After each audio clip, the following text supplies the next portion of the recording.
नमस्कार दोस्तों, मैं हूं आरजे श्यामपीर सिंह। दोस्तों, ईश्वर की प्राप्ति के लिए हम कितने जतन करते हैं, लेकिन कई युगों के बीत जाने के बाद भी हमें ईश्वर के दर्शन नहीं होते हैं। और एक क्षण में उस व्यक्ति को ईश्वर दर्शन दे देते हैं जिसके मन में कोई स्वार्थ नहीं होता, जिसकी भावनाएं पवित्र होती हैं। ऐसे ही एक व्यक्ति को ईश्वर ने एक पल में दर्शन दिए थे। आज मैं उस व्यक्ति की कहानी आपको सुनाने जा रहा हूँ। लेकिन कहानी सुनाने से पूर्व हम ये जान लेते हैं कि हम कई प्रार्थनाएं करने के बाद भी हमको ईश्वर की प्राप्ति क्यों नहीं होती है। तो इसके पीछे का सबसे बड़ा कारण है कि जब हम भगवान को प्राप्त करने के लिए प्रार्थना करते हैं या मंदिर जाते हैं, तो उसके पीछे ईश्वर प्राप्ति की भावनाएं नहीं होती, उसके प्रति में छुपी रहती हैं हमारी अपनी भावनाएं। जैसे कि उदाहरण के लिए, जब कोई छात्र मंदिर जाएगा तो भगवान के दर्शन करने के बाद वो ये नहीं बोलेगा कि हे भगवान मुझे दर्शन दो, मैं आपके दर्शन का प्यासा हूँ। वो सीधा कहेगा कि हे ईश्वर, मेरी एग्ज़ाम आ रही, मुझे पास कर देना। पास होने के बाद फिर दर्शन करने जाएगा तो सीधा बोलेगा, हे ईश्वर, मेरी नौकरी मिल जाए तो मैं 21 रुपये या 101 रुपये का प्रसाद चढ़ाऊँगा। और नौकरी मिलने के बाद में शादी के बाद बच्चे, इस तरह से इसकी डिमांड चलती रहती हैं। एक पत्नी जाएगी तो अपने पति के लिए प्रार्थनाएं करेगी, माँ जाएगी बेटे के लिए कुछ मांगेगी, और व्यापारी जाएगा तो व्यापार में उन्नति के लिए कुछ ना कुछ मांगेगा। ईश्वर को पता है कि मैं इसके पास जाऊंगा तो इसके हृदय में जो एक लंबी लिस्ट है उसको पकड़ा देगा कि भगवान ये पूरी करनी है। इसीलिए ईश्वर कभी भी ऐसे व्यक्ति को दर्शन नहीं देते जिसकी इच्छाएं अनंत हों। ईश्वर की प्राप्ति के लिए सबसे पहले हमें ईश्वर और हमारे बीच में जो इच्छाएं हैं उनको समाप्त करना होगा। और ऐसा हो जाएगा तो उसको ना इस संसार से कुछ चाहिए, ना ईश्वर से कुछ चाहिए, किसी से कुछ नहीं चाहिए, बस वो मस्त मगन, तो उसी को ईश्वर दर्शन देते हैं। आइए अब वो कहानी सुनाता हूँ आपको कि किस प्रकार एक सीधे साधे व्यक्ति को एक पल के अंदर ईश्वर ने दर्शन दिए थे। तो घटना है ये लगभग यूँ कहें कि द्वापर युग की। उस समय आपको पता होगा कि जिस प्रकार भगवान कृष्ण गाय वगैरह ग्वाले के रूप में गाय चराते थे, उसी प्रकार अनेक ग्वाले भारत में गाय चराया करते थे। अब गाय चराने जब ग्वाले जाते हैं जंगल में, तो जंगल बहुत बड़ा है, गाय छोड़ देते हैं, गाय घास खाती रहती हैं। ग्वाले कुछ न कुछ कार्य उस जंगल में करते रहते हैं। जिस प्रकार भगवान कृष्ण ने अनेक लीलाएं की थी, उसी प्रकार से ग्वाले जंगल में बहुत सारी लीलाएं करते रहते हैं। जैसे कि नदी में नहाने का काम, पेड़ पर चढ़ना उतरना, कोई छोटा मिट्टी का घर बना लेना, इस तरह से वो कोई ना कोई खेल खेलते रहते हैं। और शाम को वो अपने गायों को लेकर घर चले जाते हैं। बड़े सीधे साधे होते हैं और उनको ना तो कुछ चाहिए ना संसार से। वो गाय और उनके बीच में इतना प्रेम होता है कि गाय को वो गाय या ये कोई जानवर नहीं, ऐसा लगता है उनको कि ये मेरे परिवार का ही सदस्य है। इतना प्रेम गायों से वो करते हैं।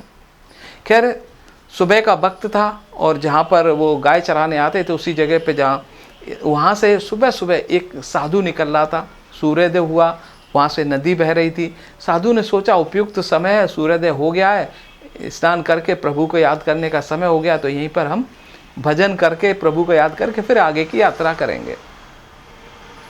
साधु नदी में गया, स्नान किया, और स्नान करने के बाद जब आया तो ये कोई साफ़ सुथरी जगह ढूंढ रहा था। तो उन ग्वाल वालों ने जो घर बनाया था पेड़ के नीचे, बड़ा साफ़ सुथरा था, गाय के गोबर से लिपा हुआ, झाड़ू वगैरह लगाई हुई थी। उसने कहा ये बहुत ही उपयुक्त जगह है भजन के लिए, यहाँ बैठ जाता हूँ और थोड़ी देर प्रभु को याद करता हूँ। रोज़ का काम होता है साधु संतों का। वो साधु उस जगह पर बैठ जाता है और भजन में लीन हो जाता है। और कोई व्यक्ति जब भजन में लीन हो जाता है तो समय का ज्ञान नहीं रहता, कब आँख खुले। तो वो लीन था और उसी समय फिर काफ़ी समय के बाद में जब ग्वाल बाल गायों को लेकर आते हैं, गायों को जंगल में छोड़ देते हैं, और फिर वो अपने जो घर बनाया था उन्होंने, उससे पहले एक दिन वहीं पर जाते हैं खेलने के लिए। तो जैसे ही वो देखते हैं कि मैंने जो घर बनाया था वहाँ तो एक साधु बैठ के इस पर कब्जा कर लिया। वो तो यही सोचते हैं कोई आके इसने मेरे घर पे कब्जा कर लिया। ग्वाल बाल बड़े नाराज़ हो जाते हैं, ये इसने क्या किया, और जाके उसको एकदम से हिलाते हैं कस के, ये मैंने बनाया घर, ये मेरा है, तू कहाँ से आके बैठ गया, क्या है। साधु एकदम भजन से उसकी आंख खुल जाती है। अरे तुमने ये क्या कर दिया, मैं ईश्वर को याद, मेरा भजन खराब कर दिया, तुमने ये कर दिया, ऐसे कुछ बोलने लग जाता है। अरे कैसा भजन तेरा, क्या भजन, ये हमारा घर है, हमारे खेलने की जगह है, तू यहाँ कहाँ से आके बैठ गया। कि भाइयों ग्वाल वालों मैं चला जाता, लेकिन मेरा तुमने भजन खराब कर दिया।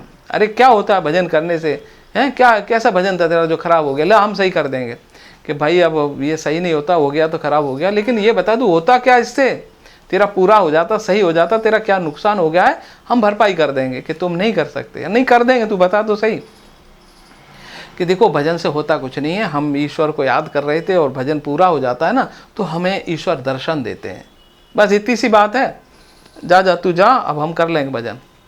तो अब ग्वाल वालों के लिए, क्योंकि जंगल में कुछ करने को तो होता नहीं है, साधु वहाँ से निकल लेता है और ग्वाल वाल जाते हैं, चलो हम ईश्वर को बुलाते हैं, हम याद करते हैं, देखे कैसे नहीं आते। वो जाते हैं नदी में स्नान करके, वो साफ सुथरी जगह पे ग्वाल वाल चारों तरफ बैठ जाते हैं, एक ग्वाल वाल तब करने बैठ जाते हैं। अरे यार जैसे ही बैठता है कि ये तो भूल ही गए कि तब करते कैसे हैं, बैठना ही कुछ और भी करना है। तो यार हमें तो पता नहीं, किसी को पता ही नहीं कैसे करते हैं। तो वो ग्वाल वाल भेजते, ढूंढो उसको, साधु को भी ज़्यादा दूर नहीं गया होगा। तो ग्वाल वाल चारों तरफ दौड़ते हैं और साधु एक पेड़ के नीचे आगे जाके मिल जाता है। अरे भाई हुआ क्या, मेरे से कोई गलती हो गई कि टूट फूट हो गई तुम्हारा घर? कि नहीं नहीं नहीं कुछ नहीं हुआ, तुम बताना तो भूल ही गए कि यार भजन करते कैसे हैं। यार तुम थोड़ी कर पाओ भजन, ऐसे तो आसान थोड़ी है। अरे बता तो सही भाई, हम कर पाए नहीं कर पाए, तेरा काम बताने का। साधु के यार इनको तो पीछा छुड़ाना, बता दे वही ठीक है। साधु टालने के लिए उनको कह देता करना कुछ नहीं, वहाँ बैठ करके सांस रोकनी है, प्रभु का नाम से ले करके वो सांस रोक दो, सांस नहीं लेनी है। तो सांस नहीं लेंगे तो मर नहीं जाएंगे? नहीं नहीं, सांस रुकेगी तभी प्रभु आएंगे, ऐसे नहीं आएंगे। यार तो कठिन है भजन। खैर आते हैं, वो ग्वाल वालों से कहते हैं भैया जो ग्वाल तपस्या करने के लिए आया था भैया, भजन आसान नहीं है। क्यों? सांस रोकनी है, सांस रोकनी है, हाँ, और लेनी नहीं है। सांस अगर ले ली ना तो भगवान नहीं आएंगे, कि तो मर जाएंगे। नहीं नहीं नहीं मरेंगे नहीं, सांस रुकेगी तो भगवान आ जाएंगे और वो हमको जिंदा कर देंगे। अच्छा तो अब वो आई जाएंगे तो हमें क्या तकलीफ है। तो उनको विश्वास पूरा कि प्रभु आएंगे, सीधे साधे लोग। और उस जगह पर वो बस फिर से तपस्या शुरू हो गई, बैठ तप करना शुरू। एक ग्वाल बीच में बैठा था, भगवान का नाम लिया और बस सांस रोक ली उसने। थोड़ी देर हिचकी आने लगी, मरणासन हो गया। और उधर त्रिलोकीनाथ की सांस भी रुकने लगी कि मेरा नाम लेके मेरी सांसें कौन रोक रहा है। प्रभु वहाँ से भागे। लक्ष्मी जी की अरे हुआ क्या, अरे मैं वापस आके बताता हूँ। और प्रभु जल्दी से आए और उस ग्वाल को जगा, अरे तू कर क्या रहा है भाई। और ग्वाल वाल सारे उस पर, तूने क्या कर दिया, बस मैंने इतनी देर सांस रोकी, मेरे प्राण निकल रहे थे, भगवान आने वाले थे, तूने सत्यानाश कर दिया, मेरा भजन खराब कर दिया तूने। अरे भाई मैं ही भगवान हूँ, आ गया, बोलो तुम चाहिए क्यों सांस रोकी थी, तू भगवान है। तो यार हमारे से गया गुजरा लग रहा है। और कह रहा भाई भगवान हूँ। कि भाई अब बताओ तुमने मुझे बुलाया क्यों याद किया था, क्या चाहिए। अब ग्वाल वाल कहे भाई तुम आए थे तो कुछ लेके ही आ जाते, हाथ में कुछ है नहीं। वो कह रहे हो भगवान हूँ, क्या मांगूँ तुमसे। तो वो ग्वाल वाले तो थोड़ा वैसे होता है, अरे भाई ये मुझे तो नज़र नहीं आ रहा ग्वाल वाल कोई, ये तो कोई ऐसा लग रहा है गाय वाय चुरा के ले जाएगा, तो फिर क्या करें। अरे बस ढूंढो साधु को, उसके पास आते रहते हैं भगवान रोज, वो तपस्या करे, वो ही पहचान सकता है। ग्वाल वाल फिर दौड़ते हैं। अब वो साधु था, भागता है कि जरूर अब की बार मुझे छोड़ेंगे नहीं। और वो चिल्लाते हैं अरे रुक रुक रुक भाई, अरे हुआ क्या है, अरे रुक। तो साधु रुक जाता है। अब कितना भागे, ग्वाल वालों से ज़्यादा भाग नहीं सकता। अब क्या भाई बता दो हुआ क्या है। हुआ कुछ नहीं है, वो आ गए। कौन आ गए? अरे वही यार जिसके लिए तुम तब कौन। अरे भगवान आ गए। अरे हाँ भगवान आ गए, चल उसको यार पहचान ले, हम नहीं पहचानते। साधु हंसने लगा, यार ये तो बड़े अजीब आदमी है, ये किसको पकड़ लाए। कह रहे भगवान आ गए, लेकिन जाए नहीं तो डंडा हाथ में ग्वाल वालों के, चलो भाई पहचानते हैं। साधु ये सोच के जा रहा है, कह दूंगा कि हाँ यही भगवान है और रखो अपने पास, मैं निकल लूँगा। साधु पहुँचता है, देखता भाई कहाँ है तुम्हारे भगवान आए थे, कि ये खड़े हैं ना, कहाँ हैं, हमें तो दिख नहीं रहे। तो वो ग्वाल वाला एक डंडा उठाता है साधु को, ये देख ये खड़े हैं। भगवान सोचते हैं इनको भी दिखाई देने लग जाओ, नहीं तो एक डंडा मेरे में लगाएंगे। तो दोस्तों जैसे ही साधु की नज़र ईश्वर पे पड़ती है और ईश्वर की नज़र साधु से मिलती है, साधु तो सशरीर सीधा स्वर्ग, साधु एकदम गायब हो जाता है। ग्वाल वाल सोचते हैं ये कहाँ गायब हो गया, सोचते हैं जरूर ये आदमी कोई चोर चक्का या कोई खतरनाक आदमी है, साधु डर के मारे गायब हो गया। तो सोचते हैं यार ये अपनी गाय वाय चुरा के ना ले जाए कहीं, तो क्या करें इसका, अब तो इसको पहचानने वाला भी नहीं है कोई, चलो इसको पेड़ से बांध देते हैं। और वो भगवान को पेड़ से बांध देते हैं वो ग्वालवाल, और फिर अपने खेल में व्यस्त हो जाते हैं। खेलते खेलते उनको अपनी गायों की याद आती है। गाय देखते हैं गाय तो है ही नहीं, वो सोचते हैं हमारी गाय कहाँ चली गई। तो उसको पूछते हैं तेरे कोई दूसरे आदमी तो नहीं थे साथी जो आसपास हो, हमें खेल में लगा दिया तूने और गाय गायब करवा दी। प्रभु कहते हैं गाय आ जाएंगी, पहले मुझे खोलो तो सही। और उधर लक्ष्मी जी परेशान नारद जी को बुलाती है कि नारद जी देखो प्रभु आज कहाँ फंस गए। नारद जी कहते हैं प्रभु तो अपनी लीलाओं में मस्त हैं, भूल जाओ अब, गए 10-20 साल के लिए। खैर प्रभु तो आनंद ले रहे थे उन ग्वाल वालों को देखकर। ऐसी सुंदर रचनाएं, ऐसे सुंदर दृश्य प्रभु ही रच सकते हैं। खैर प्रभु को कहते हैं तो वो खोल देते हैं। प्रभु बांसुरी निकालते हैं, बंसी बजाते हैं, और बंसी की धुन सुनकर सारी गाय आसपास इकट्ठी हो जाती हैं। अब ग्वाल वाले गायों को देखकर आश्चर्य में पड़ जाते हैं, अरे भाई ये तो अपने बड़े काम का आदमी है, अब तो हम रोजाना आएंगे, इसको साथ में रखेंगे और हमारी गाय दूर चली जाएंगी, इसे कहेंगे कि भाई बंसी बजा, गाय आ जाएंगी। ये आदमी बढ़िया मिल गया हमें कि भाई अब तुम कहीं नहीं जाओगे, खाना हम खिला देंगे और हमारी गायों की देखरेख तुम करोगे। प्रभु कहे जैसे आपकी इच्छा। अब प्रभु तो भगत के बस में, जब तक परमिशन नहीं दे तब तक जा भी नहीं सकते और कुछ मांग भी नहीं रहे। और बस फिर क्या है, वो बाल बाल खेलते रहते हैं, प्रभु गाय चराते हैं, अपनी लीलाओं में मस्त हो जाते हैं। और शाम को जब घर पहुंचते हैं तो तय ये होता है कि सारे ग्वाल बाल एक एक दिन अपने घर पे रखेंगे प्रभु को।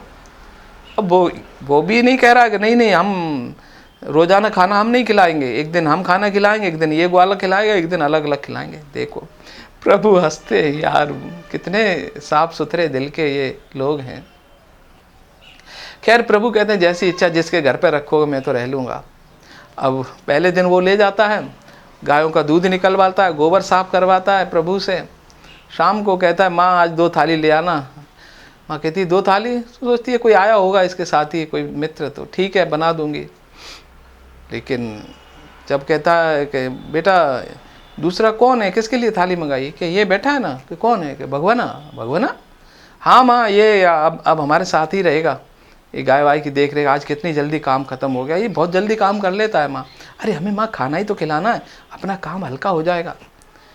माँ कहती है आज लग रहा है कि बेटे पे कोई भूत प्रेत का साया आ गया, ये क्या कैसी बहकी बहकी बातें कर रहा है, यहाँ तो कोई है नहीं। तो बेटा कहीं तो हवा का चक्कर तो नहीं है बेटा, ये क्या कह रहा है, यहाँ तो कोई है ही नहीं। वो ग्वाला डंडा उठाता है कि माँ ये है ही ऐसा। उस साधु को भी नहीं दिख रहा था, देख अभी दिखेगा। जैसे ही डंडा उठाता है भगवान दिखने शुरू हो जाते हैं। भगवान कहते हैं इसका भरोसा नहीं, मुझ में भी 1-2 जड़ देगा, ये तो आदमी ऐसा ही है। जैसे ही माँ की नज़र पड़ती है प्रभु पर और प्रभु की नज़र माँ पर, माँ के आंसू बहने लग जाते हैं।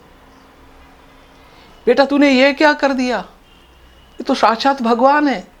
कई लोगों तक तपस्या करते हैं तब इनके दर्शन नहीं होते। सौभाग्यशाली है, तेरे साथ आए, जरूर तेरे में कुछ ना कुछ खूबी होगी, और मुझे तूने दर्शन करा दिए बेटा। बस इतना ही कहा था। माँ सीधा शरीर, वो भी स्वर्ग लोक में।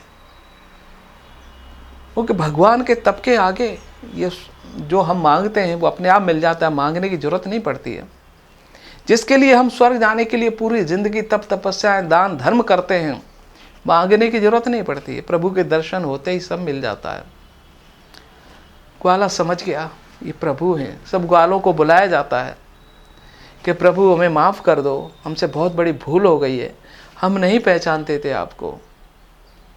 प्रभु हंसते हैं कि हमने आनंद लिया, बहुत आनंद आया आपके साथ में, बोलो क्या चाहते हो, क्या मांगते हो। कि प्रभु हम तो क्या मांगे, हमको तो सब कुछ दे रखा है आपने, अगर हमें देना ही चाहते हो तो हमें अगले जन्म हम आपके साथ बिताना चाहते हैं, हमारे साथ आप पूरे जीवन गाय चराओ, हम यही चाहते हैं। प्रभु तथास्तु कहते हैं और चले जाते हैं। और फिर द्वापर युग में भगवान कृष्ण के रूप में लक्ष्मीपति अवतार लेते हैं। नंद बाबा के घर ग्वाल वालों के साथ उनका वादा निभाने के लिए वो गाय चराने जाते हैं। यही है प्रभु की लीला।